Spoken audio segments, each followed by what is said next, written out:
বিসিবির নির্বাচনে কাউন্সিলরদের নতুন তালিকা চেয়ে সভাপতির চিঠি কার্যকর থাকবে। হাইকোর্টের আদেশ স্থগিত করেছে চেম্বার আদালত।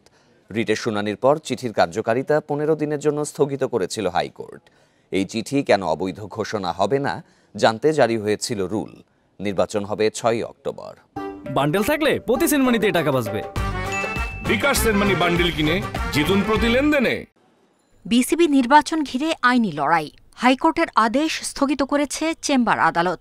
সভাপতি আমিনুল ইসলাম বুলবুলের স্বাক্ষরিত চিঠির কার্যকারিতা থাকল বহাল। জেলা ও বিভাগীয় ক্রীড়া সংস্থা থেকে কাউন্সিলরদের নাম জমা দেওয়ার তারিখ 2 দফা বাড়ানো হয়। কাউন্সিলর হিসেবে মনোনীত সাবেক খেলোয়াড় ও সংগঠকরা ফর্ম জমাও দেন। তবে অ্যাডহক কমিটি থেকে যেসব জেলা ও ক্রীড়া সংস্থা কাউন্সিলর দেয়নি তাদের আবেদন বাতিল করে সভাপতি আমিনুল ইসলাম বুলবুলের স্বাক্ষরিত এক চিঠিতে নতুন কাউন্সিলর চাওয়া হয়। রবিবার এই চিঠি নিয়েই সমালোচনা করেন আরেক প্রার্থী তামিম ইকবাল ও সংগঠকরা। আমার কাছে মনে হয় এখানে ট্রিমেন্ডাস অ্যামাউন্ট অফ ইন্টারফারেন্স হচ্ছে গভর্নমেন্টের বিভিন্ন জায়গা থেকে। তো এই সব কিছু দেখে চিন্তা করলাম যে একটা সময়ে যেটা অ্যাকচুয়ালি সবাইকে জানানোটা খুব দরকারি হয়ে গেছে। গঠনতন্ত্র অনুযায়ী নতুন কাউন্সিলর আবেদন চাওয়ার সুযোগ নেই এবং বিসিবি সভাপতির এমন নির্দেশও নীতিবিরুদ্ধ।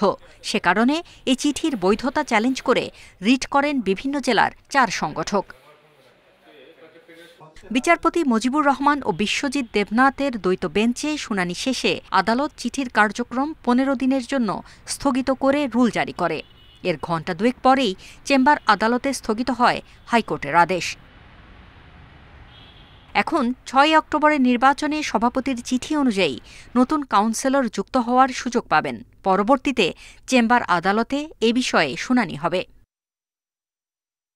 বিসিবি সভাপতি আমিনুল ইসলাম বুলবুল নিজেও নির্বাচনে লড়ছেন। গঠনতন্ত্রে নেই এমন বিষয় নিয়ে আইনি লড়াইয়ে আবারও সমালোচনায় পড়তে পারেন।